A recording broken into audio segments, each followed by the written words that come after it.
Përshëndetje miq, mirë se erdhët në emisionin Pena e Shkodrës. Faleminderit që jeni me mua të shtunave. Pa diskutim do të ishte një shtunë tjetër, një fundjavë tjetër dhe një personazh tjetër, një autore tjetër. Dhe un kam nderin të kem sot në studio një autore e cila realisht vjen me një vepër shumë të veçantë, por para se të themi emrin e autores dhe librin, un do t'ju uroj të gjithë ndjekësve në valët 92 MHz të Radio Shkodrës, një fundjavë të këndshme dhe na ndiqni në valët tona, gjithashtu edhe të shikuesit të Rrëtës së Shkodra, ndiqni kanalin ton televiziv, patjetër me programacionin ton të larmishëm. Në studio kam një pedagoge të mrekullueshme të Universitetit Luiç Kurakuqi, por edhe një psikologe klinike. Tashmë Megi Vjardha, Shllaku. Faktikisht unë të njoh me Shllaku, por le të themi kështu. Faleminderit Ariola, faleminderit shumë për ftesën, e vlerësoj shumë dhe është bukur për mua me bashkëndahet atë që ka qenë rrugtimi i këtij libri që u bë disa javë që ky libër tashmë ka marrë rratin, themi ne. Ka marrë rratin dhe realisht kudo nëpër media të ndryshme unë e shoh që Megi vjen me një risi, me një bisedë gjithsesi ndryshe dhe gjithëpërfshirëse. Por ajo që më bani shumë përshtypje, e cila më impresionoi në momentin e parë ishte titulli i këtij libri. Unë jam Aroni, nuk jam budalla. Realisht është një titull që të lë pa frymë për momentin e parë. E di që nga ana e gazetarisë themi që ke qelluar në shenjë. Edhe realisht kështu është, sepse titulli është ai që të bën të kesh kuriozitet ç'do të ketë brenda ky libër. Pse ky titull? Ky titull në fakt ka qelluar në shenjë një djalë që quhet Aron, më shumë se sa unë. Pra kemi një Aron. Kemi një Aron. Absolutisht po. Që ekziston dhe që tashmë është adoleshent. Dhe ky titull është vendos, unë ndërkohë kisha filluar me shkruaj librin, por isha pothuajse në gjysmë të librit dhe nuk kisha idenë se si mund ta vendosi titullin. Atëherë në bisedë me Aronin, personazhin e librit, por jo vetëm, sepse ka disa personazhe e këtij libri. Aroni më bashkëndau me mua një episod që i kishte Noll dhe që po më përsëriste me shumë tension edhe me një lloj vështirësie që unë nuk jam budalla, domethënë po e theksonte shumë këtë pjesën që unë nuk jam budalla. Se thonte vazhdimisht nuk jam budalla. Dhe në fakt ai është një person shumë inteligjent, është një fëmijë genial, është një adoleshent tashmë genial. Dhe titulli erdhi pikërisht prej këtij episodit. Unë u nala, më goditi edhe mua në momentin që dëgjoja prej tij këtë pjesë dhe mendova për ton personat e tjerë që në të vërtetë njihen si ai dhe ndoshta nuk munden me thënë edhe me zë atë qëllimin. Edhe kjo gjë më bani pastaj më thonë që okay, ky titull është pak i fortë, por është edhe një pasqyrë për me tregu sa realisht ndonjëherë nuk i shohin njerëzit në tërësinë e tyre, sa realisht ndonjëherë bazohen atë disa elemente shumë sipërfaqësore dhe nuk i japin mundësinë me dalë pa ndjeshmëria, inteligjenca, gjithçka tjetër që mundet me kenë edhe brenda personave që janë spektër, pra që nuk janë vetëm karakteristike personave me zhvillim tipik. Ta theksojmë që ky është një libër udhërrofyes për prindërit për të ecur me autizmin, dhe ju jeni psikolog klinike po e specializuar në rregullimin e spektrit autik, që ta theksojmë pak për publikun, patjetër. Unë e kuptoj, e di që po të lash me fol nuk më lën më pa pyetje. Po të ndërpres nga një moment i caktuar. E kuptoj absolutisht që jeni me specializimin e spektrit autik, edhe e kuptoj shumë mirë shqetësimin, por unë nuk jam budalla, mbeta të kjo thënie. Ne e përdorim shumë si shoqëri. Janë thënie, janë disa shprehje, janë shprehje që përdorim edhe për të rinj të tjerë, ose edhe ndonjëherë edhe për me lut, domethënë sensin në kuadrin e lojës mund të bëhet për një moment që kjo quhet bullizëm. Po, tashmë. Po. Domethënë jemi ndërgjegjësuar që loja te prumë ndamin e dikuj ka një emër. Absolutisht po. Një gjë që është bërë shumë vite, ndoshta është edhe me fëmijët e vegjël, edhe me fëmijët me zhvillim tipik, është përdorur si shprehje për me lut, për me ngacmu, për me kriju një sens.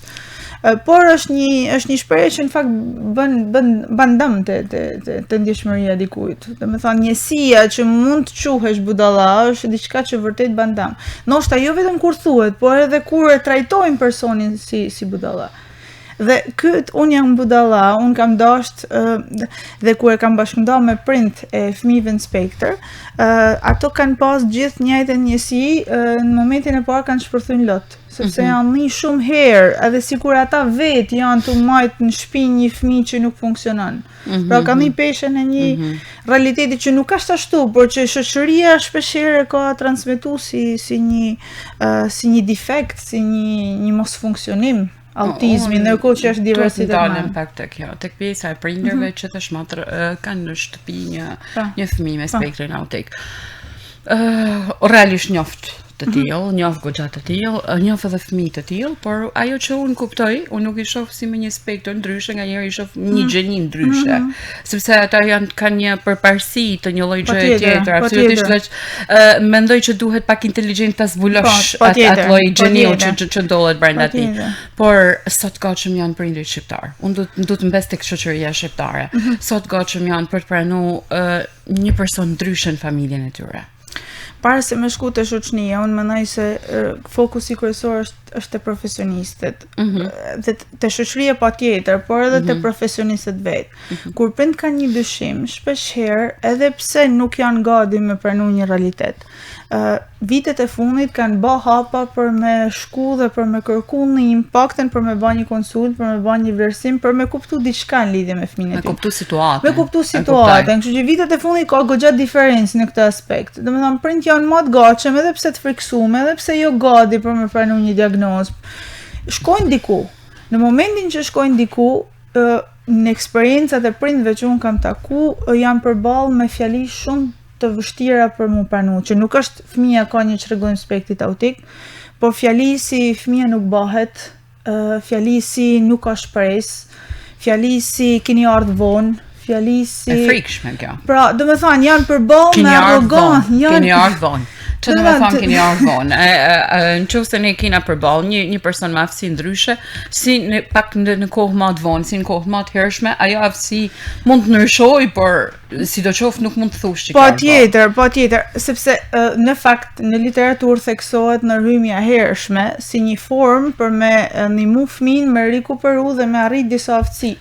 Por çështja është lejo të kuptoj diçka. Edi kuptoj se do të vazhdojmë bisedën, patjetër Edi do të kemi më pas herë. Okej. Le të jemi për publikun pak më të qartë dhe pak më thjesht. Ku e kuptojmë që një fëmijë ka aftësi ndryshe? Unë më thon ti po thon moshë hershme. Moshë hershme kemi të bëjmë me bebet. Si mund ta kuptojnë që një bebe nuk funksionon një lloj si të gjitha bebet e tjera, po themi. Por ka aftësi të ndryshe. Patjetër. Tani me kuptu këtë plotësisht nuk mund ta kuptojmë vetëm me një shenjë. Pra, zakonisht ka disa shenja të cilat pasqyrohen, por nuk janë të vetme dhe nuk janë pjesë e një konteksti të njëjtë për çdo person. Për shembull, fëmijët nuk edhe të ndryshme. Mund të kenë elemente të ndryshme. Për shembull, një fëmijë e thret dhe nuk thën kokën rreth moshë 6 muaj, 7 muaj, por edhe nëse goxha mbrin 9 muaj, nuk ka ndonjë problem për me çun terapi. Këtë do të thonë me ndërhyjmën e hershme. Ose për shembull, shfaqen disa lëvizje durrës që prind ndonjëherë shqetësohen, sepse fëmijët mund të shfaqen disa lëvizje durrës që munden me kanë shumë më intensive dhe që quhen flapping. Por nuk janë ndodh qysh në moshën e bebes apo pak më të rritur 1 vjeç 2 vjeç duket. Jo, fillojnë edhe pak më, po tani autizmi, me fol për autizmin ne do të bëjmë një emision të plotë, një emision shumë të gjatë. Shumë të gjatë sepse ka shumë gjëra mbrapa. Por ka disa shenja të tipit kryesisht lidhen me reagimin. Pra, domethënë kur ti reagon në një fëmijë dhe fëmia nuk reagon në mënyrë tipike ndaj teje. Domethënë ti nuk merr mbrapsht ato reagime që ti mendon se mund të pas një fëmijë, domethënë. Por çanol që në momentin që një prind lexon shumë gjëra në internet dhe kjo është arsye pse kur më bëjnë pyetjen më thuj shejet, unë jam gjithmonë e rezervuar sepse një shenjë mund të jetë dhe mund të mos jetë problem, varet shumë prej kontekstit. Prind në momentin kur shkojnë dhe bën një konsult, sigurisht profesionisti është e nevojshme për mi dhënë kohë, domethënë para se me shku te një rezultat. Pra nuk mundet me thënë 6 muaj, 7 muaj, hajde të fillojmë terapinë sepse fëmia ka një problem. Edhe nëse realisht shef shenja, fillimisht orientohet prindi se si me stimulu, se si me vepru me te, se si me ndërvepru me te. Ka fëmijë që deri 1 vjeç duken kërcësisht me zhvillim tipik dhe pastaj psojnë një regres më vonë. por që në thelb tani ideja është që kjo gjë nuk noll, pra syni i stërvitur i një profesionistit është ndryshe me syni i një prindi që shpeshherë jeton dhe krahason fëmijët njëri me tjetrin, por nuk është e njëjta gjë, secili fëmijë ka territorin e vet. Ka integritetin krejtësisht të ndryshëm. Absolutisht po, sepse nga përvoja jam e amësisë, janë komplet ndryshëm të fëmijët e mi. Unë du me dalë të një pyetje disi mak ma e thellë, por edhe disi pak e rrezikshme. Unë dhe shpesh në nëna të reja të cilat kanë frikë se edhe ky lloj rregullimi vjen edhe nga vaksinimi. A është e vërtet kjo? Edhe se sa efikase është efikase dallohet me një herë apo jo? Apo nuk është e vërtet? Është një shqetësim që e gjej së fundmi shumë shpesh. Unë e di sepse është një pyetje që mund drejtohesh shpeshherë edhe nga prind, edhe unë jam munduar me trajtuar në mënyrë shumë gjane edhe të libri, tu i dhën hapësinën e duhur. Do të thënë është një libër që na skeron për shumë gjane. Është një libër që skeron nga shumë gjane. Skeron çdo ato hamendësime që ne kemi edhe shqetësimet që ne kemi të brendshme. Pra në të reja po diskutojmë që i duhet, po pse jo të gjithëve ne. Tani, si është puna vaksinave? Unë nuk jam mjeke, jam psikologe klinike dhe sigurisht... Je një mjeke një dimension tjetër. Kam doktoraturën në pashtë doktoraturë shkencore. Në një dimension tjetër. Gjithsesi, të ju referu pjesë vaksinave, prind, do me thanë, nga njëna anë eksperienca prindve, përjetimi prindve ka të vërtetën e vetë më rëndë, sepse prind shohin një ndryshim që ma përpara nuk e kanë pa. Nga ana tjetër shkenca që na thotë se lidhje shkaksore, pra fakti që nënë të duhet njëtën kohë nuk do me thonë që njëna shkakton tjetërën. Kjo është tanë ideja që duhet me kuptu publiku i gjërë, do me thonë. Sepse kjo është një nërë çështje që po diskutohet shumë së ma delikate. Po, dhe delikate po diskutohet shumë. Njëra se si unë e kam trajtu të libri, tu i referu shkenë, sepse sigurisht na nuk mund bazohena kur flasim, jo vetëm për autizmin, për opinione, por edhe prindi duhet kuptohet në eksperiencën e vetë, sepse edhe prindi shen një ndryshim që nuk din mi dhënë shpjegim në atë moment. Aspekti kryesor që personat në spektër, kur ka një ndryshim në organizmin e tyne, që mund t'jetë vaksina, mund t'jetë një viroz, mund t'jetë gjithçka tjetër që i noll në organizmin e tyne, ka një sistem shqisor shumë më të ndjeshëm. Pra reagojnë shumë më shpejt në çdo gjajet që mundet me ardhë për jashtëmi ose smërandshmi përmes... Le dalim të një definicion, dhe me thënë, nuk është që shkakton pikërisht vaksina një gjatë jo. Po, është që vaksina, si mund kishte ndodhur me një viroz edhe pa vaksinën, dhe me thënë, aktivizon sistemin nervor dhe sistemin, pra kretë funksionimin e personit, dhe fëmia fillon e ban të dukshme gjana që kanë të fjetuna, dhe me thënë që deri në atë moment nuk janë pa, sepse për hirës vërtet, fëmia deri në një vjeç është luhatet në reagime, pra nuk ka vetëm këto reagime që arriten. Ka disa reagime që duket sikur i shfaq tipike, po mund të mos jenë tipike. Pra është vështirë me dallu. Ka regrese, vazhdimisht çdo 3 muajor mundësisht ka ndryshime të tilla. Dhe me kanë se mosha 1 vjeç deri në 2 vjeç karakterizohet edhe prej shtimit fjalëve, pra elementeve që i bëjnë më dukshme situatën. Kjo është pikërisht koha kur prind bëjnë lidhjet me vaksinën, pra lidhin me një moment përpara dhe një moment më dhe kjo gjë sigurisht pastaj mund të shihet si një regres që ka ardhur për një faktori të jashtëm. Në të vërtetë, shajat e vogla, pavarësisht se sa kanë të dallueshme për personin, mund të kenë ekzistuar brenda fëmijës, por janë bërë të dukshme në një moment tjetër. Pra, gjatë rritjes dhe gjatë zhvillimit janë bërë të dukshme.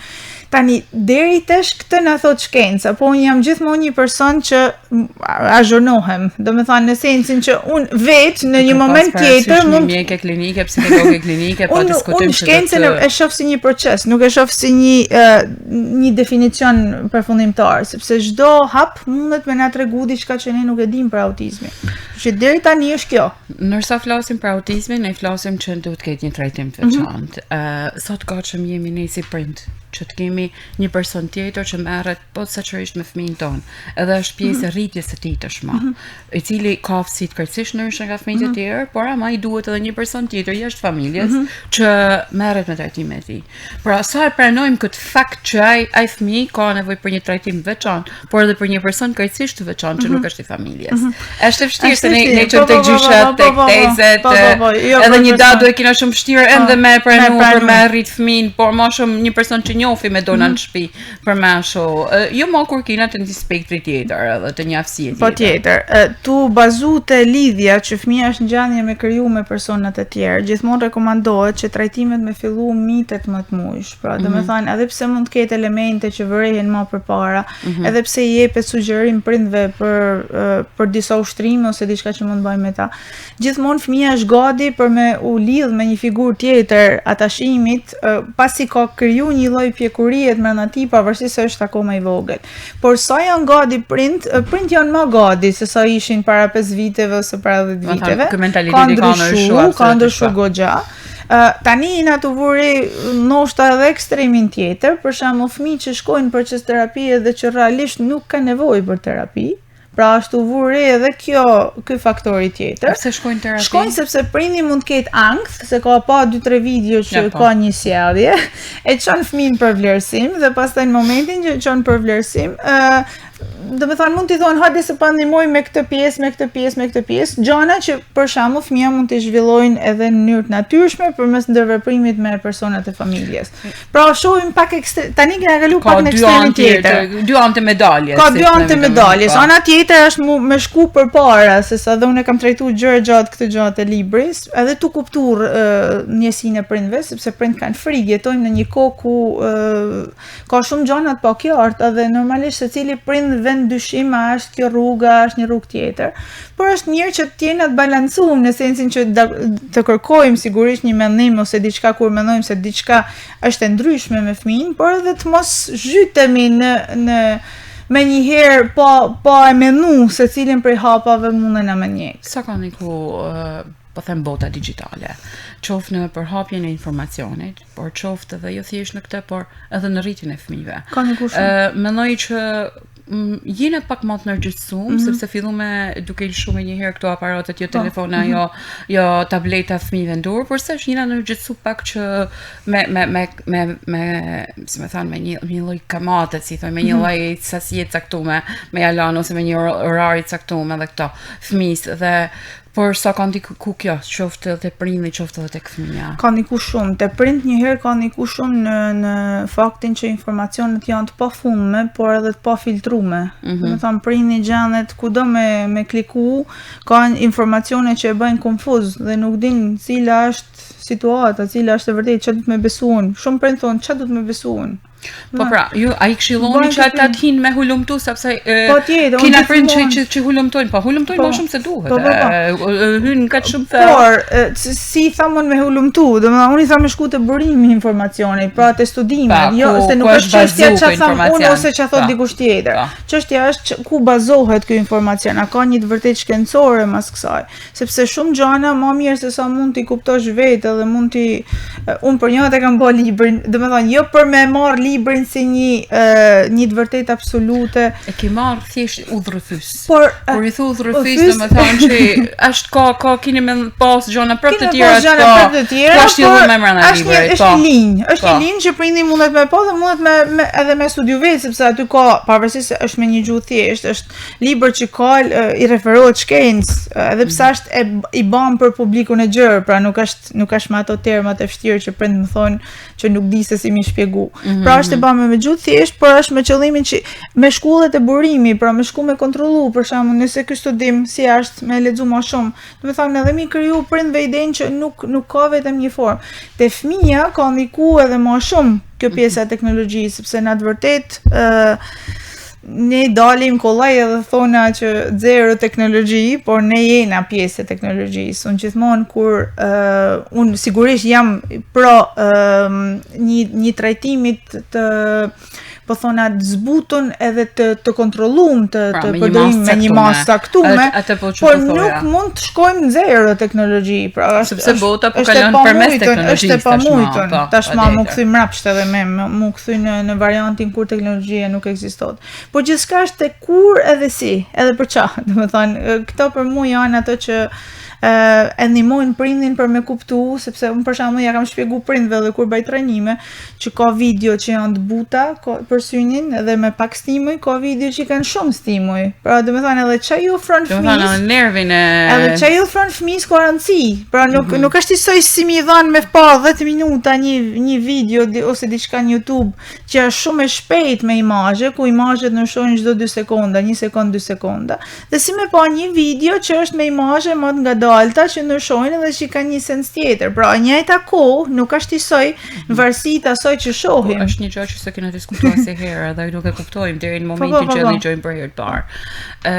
Shoh të paktën edhe një shqetësim tjetër për sa i përket unë e kam marrë krejtësisht kështu në sensin e lidhjes teme që kam me miq të tillë. Por shoh që kanë fëmijët lidhen shumë me teknologjinë, edhe në momentin që aty në ju hiqet telefoni nga dora ose tableti nga dora, ata shpërthejnë. Por nuk po të flasim për një spektër tjetër, thjesht për fëmijët normal. Shpërthejnë, kanë kaluar në një mos komunikim më, janë shumë reagimet ndryshme, në nervozizëm, kalojnë vetvete, a është kaq e fortë kjo dëmi që krijon varësi. Domethënë kur krijohet varësi. Cila është mosha që mundet një fëmijë të ketë paktën mundësinë për me pas një tablet në dorë? Se ne më duket ja japim me një herë sapo. Unë jam më në favor të nëse puna për me përdor teknologjinë, jam më në favor televizorit se sa tableti, sepse tableti është një raport ekskluziv që fëmia ka me një pajisje. Ndërkohë që televizori e çon si gjantien dhe na kena shumë pak kontroll mbi këtë proces. Ndërkohë që televizori është një imazh që i shfaqet tanëve, kështu që normalisht edhe i rritoni mundet me ditë kur më ndërhy, kur më ndërvepru, kur më thon diçka. Pra mund ta përdorin edhe për komunikim për televizorin, ndërkohë që tabletin dhe celularin janë më shumë forma izoluese. Mosha më e përshtatshme është gjithmonë mas 4 viteve të para të jetës, pra domethënë 4 vitet e para të jetës është mirë që koha me kanë shumë e shkurt ose me kanë jo intensive në shikim. Pikërisht për këtë moshë po flisja. Realisht edhe reagimet vijnë nga kjo moshë, 1 deri në 4 vjeç. Po, se këtu është edhe instinkti më i fortë, është sensi i varësisë, pastaj ato imazhe krijojnë disa lidhje në mendjen tonë që munden me vërtet me blloku fëmin në dëshirën për me ndajtë në kohën, domethënë janë vetë imazhet e krijuar në atë mënyrë që me majt personat lidhen mas një telefoni dhe në nëllë dhe ne të qenë atë rritun, jo ma një të voglit. Ne qenë atë rritun prap arsyeja fillon e menaxhojmë logjika jonë fillon e funksionon shumë mirë kur e shohim diçka të dëmshme. Unë du me kalu te libri dhe kam një dëshirë me ditë se sa kohë mori studimit të librit me temat të ndryshme që tashmë aty shtjellohen edhe aty elaborohen. Si kohë unë kam filluar. Kjo është ideja. Libri lindhi më shumë për prindve se sa për mejet. Për prindve sepse unë e kuptosha shpeshherë që u gjendesha përballë pyetjeve të ndryshme të tyne, përballë përvojave ndonjëherë sepse libri nuk ka vetëm eksperiencën time, ka edhe eksperiencën e një nane të një vajze inspektor që ajo tregon gjithë historinë e saj. Lindhi si një nevojë me lidh bashkë shkencën me njerëzoren, sepse për mua nuk mund të ekzistojnë pa njëna tjetrën. Gjithmonë kjo është një profesion që lidhet shumë me njerëzit, me komunikimin me njerëzit, me dashamirësinë ndaj tyre, kështu që nuk mund ta shihja të shkputun. Lindhi edhe si një nevojë me sistemu atë që ekziston në nivel njohurish dhe në nivel përjetimesh, në mënyrë që secili prind me pas mundësinë kur marr një diagnozë ose edhe kur dyshon ose edhe kur thjesht ka një kuriozitet, me kuptu se si që kjo është një mënyrë për me ecë, nuk është vetëm një mënyrë, ka shumë mënyra, por është një mënyrë për me ecë në raport me autizmin dhe unë e kam shiu shumë si proces, më ka zgjat rreth 6 muaj koha e shkrimit, plus pastaj redaktimet edhe gjithçka tjetër më vonë. Por unë e kam shiu shumë si proces, domethënë kanë gjëra që unë i kam pas brenda meje, i kam fitu fal eksperiencë klinike për disa vite dhe e kam kuptuar që ka ardhur momenti mi nda me personat e tjerë, pra si një proces që unë në të vërtetë e kam shiu shumë, edhe gjatë shkrimit, nuk po them vetëm pjesën mbrapa që sigurisht vazhdoj e shijoj, po edhe pjesën gjatë shkrimit. A do të ketë ky libër pasues të tjerë ndoshta me një mënyrë tjetër të udhëtimit, me një mënyrë, me një kanë vështrim ndryshim tjetër në këtë aspekt? Unë besoj që po, sepse ndërkohë që kam hap këto dyrë të mendën teme, janë hapë dhe dyrë tjera që do të kenë kohën e vet për me u pjek në formën e duhur edhe për me arte lexuesi në formën e duhur. Por në mend besoj që po, besoj se ky është, si më thënë, ai që ka hap derën për me mujt me thellu pastaj çdo gjë tjetër që është trajtuar aty ose gjëra që nuk janë trajtuar. Si është përballja e brezave? Kina breza të ndryshëm. Shqipni është diçka, paktën kur flasim për gjyshat, po them për gjyshat gati, gjyshat e mi. Se prep, mbas edhe gjyshat e fëmijëve të mi nuk do ta kishin kuptuar një gjë të tillë. Por kjo përplasja e brezave, tash makina çiftet e reja që po përplasen, nuk është përplasje ose po bën më të kthjellë çdo ditë, edhe po kjo pa lidhja, se mu më duket që nuk ka një lidhje, disconnected, sepse I kam e veri që ka ndryshu shumë, edhe ka gjysha që nuk e pranoj një gjë të tillë. E dalim tek ajo fjala nuk jam budalla. Në fakt, mu më ka ndodhur diçka e çuditshme me këtë libër, që nuk e kam prit, me thënë drejtën, por mu më kanë kontaktu shumë gjysha për me ble librin, do me thënë mu se persona që më kanë ndihmu për librin, dhe gjyshat që e kanë për shembull kanë shkruar print për mendimin që ka pas gjyshi se normalisht gjyshat zakonisht nuk kanë rrjete sociale një pjesë. Por e di që e kanë lexuar disa gjysha dhe gjyshe dhe ajo që do të thënë feedbacku që më ka prej tyre ka qenë që e kena kuptuar dhe na se çka që dosh me na thonë. Do të thënë kjo gjë më ka pëlqyer sepse e para nuk jam nik të shtrejtum, nuk jam nik të shtrejtum sepse në fakt kur trajtohen dinamikat familjare janë përfshim edhe gjyshat, që me bë me gjyshat këtu, do të thënë te një kapitull I dinamik. Absolutisht që janë përfshim gjyshat në çdo lloj të dinamikës familjare. Gjyshat rrinë në çdo, do të thënë në një rrinë më shumë se print Absolutisht po. Absolutisht po. A din unë kur e kam shkruar kam menduar tanto gjëra, që ky libër mund t'i duhet një hallë, mund t'i duhet një teze, mund t'i duhet një komshije, do të thënë e kam menduar edhe për të John spektrin e librit. Por gjyshat e kanë pëlqyer, domethënë këtë libër dhe e kanë kuptuar për më tepër, domethënë. Megjithëse unë e di se edhe ajo që bashkëndan print është që gjithmonë gjyshat e kanë më të vështirë me pranu, e kanë më sepse nuk njohin shumë gjëra që kohët e sotme na njohim, madje kanë plus që kanë një ide tjetër, kanë një sens që më thënë ky është inteligjencë, mund të jetë autik. Pra, e përdorin shpeshherë këtë shprehje. Po ky është I mëshëm, si ka mundësi me kanë autik, sepse mendojnë se dy gjanat përjashtojnë njëra tjetrën, ndërkohë që ton personat autik që njohin për inteligjent I njoh, domethënë, sepse kanë vërtet disa aftësi që na personat neurotipik nuk I kejna. Kështu që ata nuk, megjithatë ata janë në një van e përjetojnë ndryshe krahasuar me print. Pra, janë shumë më të ndjeshëm dhe janë shumë më donë edhe mos mi besu gjanat ndonjëherë, a din donë me jetu në atë imazhin se si kanë pas mendjen e tyne për nipin e tyne. Si funksionon, është edhe një temë faktikisht e këtij libri, si funksionon truri I një fëmijë autik, ose si funksionojnë ata realisht. Jam kurioze, unë jam shumë kurioze, edhe jam gjinë pranë tyne, edhe e kam kuptuar pranë një fëmijë, një miku ose çka tjetër. Në brenda meje, po tjetër që e kuptoj që është diçka ndryshe, nuk është e zakonshme, por gjithmonë ishte kurioziteti se si njihet, se si kupton, do të thonë, si shfaqet para teje, si din me u shfaq para teje. Edhe kjo është me gjithmonë diçka pikpyetje sepse ti nuk arrin me kuptuar më tepër, gjë që ju e kuptoni shumë më mirë se ne. Një person, tani çdo person I spektit është I ndryshëm. Absolutisht po. Nuk ka një stereotip se si duhet me kanë, por ajo që unë kam vure është dhe që konfirmojnë është si me pas një trup që funksionon plotësisht dhe një trup që nuk të përgjigjet në secilën prej gjanave ose që të përgjigjet shumë në secilën prej gjanave që truni jot ato të thonë. Do të thonë ka persona në spektër që janë disbalans mes asaj që mundet me marr personi dhe asaj që mundet me vepru personi. Problemi kryesor është qësor, zakonisht, që mund të jenë shumë më të ndjeshëm ose shumë më pak të ndjeshëm në raport me atë që nën mjedis. Një pikë tjetër që është e rëndësishme është që komunikojnë në mënyra pak të pazakonta për ne, jo se nuk komunikojnë. Për shembull, unë kam një njoh një djalë inspektor që flet me tekste këngësh. Ai merr copëza prej këngëve dhe i përdor në kontekstin real. Për shembull, kur ka dashur me shku në një ekskursion, dhe ai nuk ka se flitte shumë fjalë, dhe familja e tij nuk ka pas vend makinë dhe kanë thënë s'po marrim 2 makina, po këtë po e lam të gjyshet. Ai ka kanë kret në botën e vet të lut me një lojë aty. A çull dhe ka thënë unë vetëm më mërzita tring tring tring. Sepse ka dorë i thon do më marr, po do të thon ka përdor një pjesë këngë për me barr realisht që ato me e kuptu mesazhin.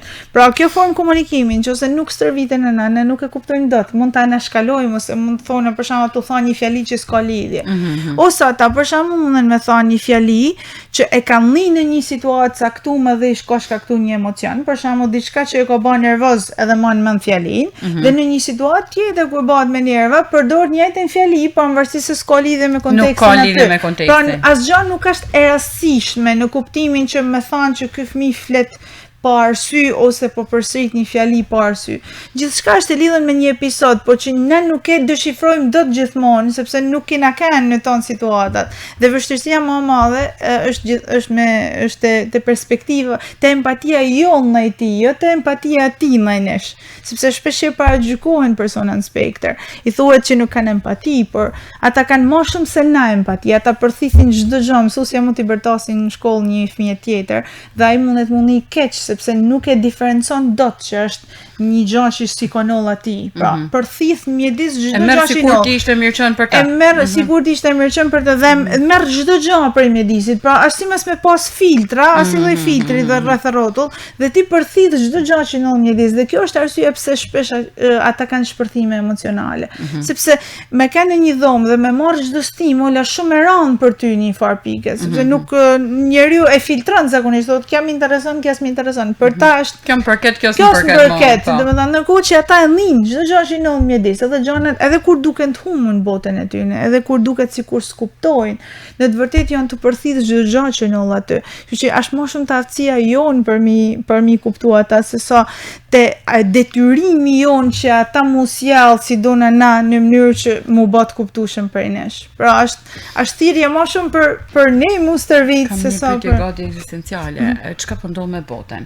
A kemi filluar ne si gati globalizëm me pranu që psikologu është një pjesë e pandashme e jetës tonë, apo po shtohen gjitha këto aftësitë ndryshe të njerëzve, të lindjeve tashmë, ka ndryshuar kjo pjesa e mësisë, ka ndryshuar pjesa e rritjes së fetusit, çdo gjë tjetër, pavarësisht se ne kur flasim për fetusin, janë disa gjëra që ato menjëherë merren vesh qysh në mujt e parë të shtatzanisë, por çka po ndodh me botën? Pse tashmë është shumë e përhapur kjo po themi ky lloj spektri, edhe jo vetëm ky, po shumë shka tjetër. Edhe a mos ndoshta çësia e psikologut është në kohën e duhur, në momentin e duhur? Në fakt, pyetje shumë e gjanë, edhe nuk di se sa ka me janë gjami me përgjithë sepse... E di, për le ta përmbledhim disi ma të kuptueshme për publikun. Sigurisht, ajo që ka ndryshu që është e sigurt është që njerëzit janë më të vetëdijshëm ndaj diferencave, sepse më përpara shumë prej fëmijëve që mund të kenë inspektor, ne nuk e kena pa kur në rrugë, nuk e kena pa kur në shkollë, nuk e kena pa kur në mjedis e tjera, sepse kanë ndajt mbyllur me 4 mureve dhe shpeshherë nuk kanë ditë se ekzistojnë, pra për komunitetin kanë persona që nuk janë ditë se ekzistojnë. Kjo është një prej faktorëve. Faktori i dytë është që sigurisht ka në perceptimin tem ka një ndryshim që unë nuk e shpjegoj dot, por e perceptoj si një ndryshim në lidhje me prezencën e personave inspektor. Ajo që unë besoj realisht është që tani tu po kalen në nivel imagjinatet, por realisht e besoj këtë gjë. Sigur bota me pas më shumë persona inspektor që i ofrojnë atë që persona inspektor din me ofru, shumë gjëna si gënjeshtrat, si mungesa vërtetësisë, do të kishin kënë shumë më të pakta në botë, sepse unë nuk kam njoft asnjëherë një person inspektor që gënjen, nuk kam njoft asnjëherë një person inspektor që manipulon situatat, edhe që nuk shfaqet realisht, nuk kam njoft asnjëherë një person inspektor që nuk don që gjërat me kanë tona rregull në vendin e vet, në të sistemuar, pa një konfuzion që ekziston në botën e sotme. Do të thënë, këto personat në spektër e bëjnë botën një vend më të mirë, pavarësisht se sa vështirë kena na mi kuptu, pavarësisht se ndonjëherë luftojmë me ndryshu më shumë se sa mi luftu me ndryshu botën që më e bot përshtatshme edhe për ta. Po për mua ato janë persona që i napin vlerë ekzistencë, do të thënë nuk janë thjesht persona që kanë një problematikë caktuar, po janë edhe persona që i na mësojnë disa vlera njerëzore që ne jena harru. Për shembull, sensin e vërtetësisë, dëshirën me përmirësu diçka, nevojën që gjanat me kanë të rregulluar, të sistemuar, faktin që luftojnë për shembull kam fëmijë që po doj një situatë Taronit, i kishte në një episod dhe kishte shkruar një email policisë për me e thirrë sepse mund ka hub portofoli dhe në momentin që mund hub portofoli, unë duhet me kërku që situata mos zgjidh. Tani ne e dim se si funksionojnë shumë gjëra në realitetin tonë. Po aja ka, do të thënë, merr ligjin e arsimit edhe analizon. Do të thënë, thotë që i ta gjana funksionojnë, i ta gjana nuk funksionojnë. Do të thënë, ka heri në në kokën e Aronit shteti funksionon si shtet. Faktikisht. Në kokën e shumë fëmijëve në spektër është kjo gjë. Do të thënë, është ky sensi komunitar që njerëzit ka herë nuk e shohin, se shohin çfarë nuk bajnë ose shohin këtë pjesën tjetër. Por unë sinqerisht e besoj, do të thënë, kjo gjë që bë me kanë dorë tyne është më. Kena të bëjmë me njerëz që s'kan filtra, kur s'kan filtra ta janë vetvetja. Janë vetvetja, janë shumë vetvetja. Faktikisht. Tu më marr një person të ndjeshëm faktikisht ka shi të tërës, si thëni, është nana. Ajo që pëson një shok emocional faktikisht. Si përjeton një nanë e tillë dhe ndoshta është ajo e para që e pranon faktikisht këtë aftësi tjetër ose këtë spektër. Të ndodh të përballesh me nëna që janë ende dyshuese brenda vetit, ende mendojnë që kjo nuk është e vërtetë, duket. Unë jam has shpesh me këtë gjë, domethënë edhe gjithmonë para se me taku çdo lloj fëmijë në spektër, unë kam taku disa herë prind të fëmisë. Sepse kam ditë që nuk mund të fillojnë asnjë proces pa përpunuar emocionalisht atë që është eksperjenca e një prindi. Nanat shqiptare, sidomos që jetojnë në Shqipëni, e theksoj sepse njoh edhe nana që jetojnë jashtë vendit, përballen me shumë gjëra, përballen me situata ku vërtet i duket sikur njihen shkaktare të autizmit edhe pse nuk janë. Sepse janë të rritur në atë lloj mentalitetit, me pjesën e edukimit, me pjesën që shiko se ndoshta ti nuk i bë diçka siç duhet, pra domethënë kanë gjithmonë peshën e marrin shumë herë peshën e tona gjanave. Jo rastësisht këtu është zoni një nanet që ka shpjeguar, është Arta, që ka shpjeguar, edhe pse ajo sigurisht ka pas mbështetjen e familjes e gjithçka tjetër, por ka shpjegu për jetimet e saj në çdo pjesë të rrugës. Pra, ndonjëherë nanave i thohet ti nuk ke autoritet, ndonjëherë nanave i thohet ban këtë sjellje që ti nuk ban këtë gjë. Pra, nana gjithmonë janë, sidomos nana në Shqipëni, janë gjithmonë me një peshë dhe një faj që nuk e meritojnë. Me një peshë para gjykimit. Me një peshë para gjykimit, me një peshë faj që nuk e meritojnë, sepse prindi mundohet me bë më të mirën për fëmijëve dhe askush nuk është përgjegjës që fëmia është në spektër. Pra, nuk është faj i dikujt ose nëse nuk ka ndëshkim për dikë, aja është sfidë, po është edhe bekim, po është edhe një rrugë e ndryshme që Zoti ka zgjell për njerëz saktum. Dhe që me siguri ai fëmijë ka minimu me kuptu shumë gjëra brenda vetit që ndryshe prindi nuk do t'i kishte kuptu. Që për mua është, për mua nana do të më mbështet, edhe do të më përfshi dhe babat në procesin e mbështetjes. Pra duhet që më ndihmu të dy prind. Gati jo të gjithë, absolutisht jo, se nuk duam të përgjithësu, po babat fillojnë edhe përjashtohen në rolet edhe në përgjithësitë, izolohen. E para nuk e pranojnë, e dyta përjashtohen vetëtjot sepse ne kemi të bëjmë të shmallë me shumë punë të tjera, jo thjesht me një rritje të zakonshme. Qoftë edhe për rritje të zakonshme, shpesh herë përjashtohen. marrin atë përsipër atë pjesën që unë punoj jashtë dhe i sjell në shtëpi dhe mjaftohen me këtë. Okej, ka babat mrekullueshëm edhe. Patjetër, po kam njohur shumë vërtet edhe familje të cilat kam njohur së fundmi faktikisht një prej këtyne prindve, sepse thash kam qenë në takime së fundmi, unë nuk e di pse, por jam vetvetiu. Jam një natyrë e ndjeshme karshi këtyre temave dhe karshi këtyre njerëzve pa diskutim. Edhe e pash që kishte marrë shumë seriozisht, ishte spostu nga një qytet e një qytet tjetër, për me gjetë mundësinë për trajtimin më të mirë, për me gjetë mundësinë për shkollën që është adapte për fëmijët e këtij spektri. Pikërisht për me dalë te kjo pyetje tjetër. Sot që jena në shoqëni i pa vend aty në mesnesh. Jo thjesht mesnesh, po në trajtimin e tyre, në shkollimin e tyre, në vazhdimsinë me jetën e tyre të zakonshme, po mesnesh tashmë. Sot që jena si shoqëni, por qoftë edhe po flasim edhe për pjesët e institucioneve tashmë, se sa që janë institucionet për me pas shkollat posaçme, mësues posaçëm, psikolog posaçëm, që i përkasin këtyre shtresave. Janë baha përpara, sigurisht tu e lidh me curin, sepse kjo nuk është një fushë lehtë, edhe nuk është një diçka që ti thjesht e vendos për me ofru gjithë përfshimin, duhet edhe me pas instrumentat se si me bë.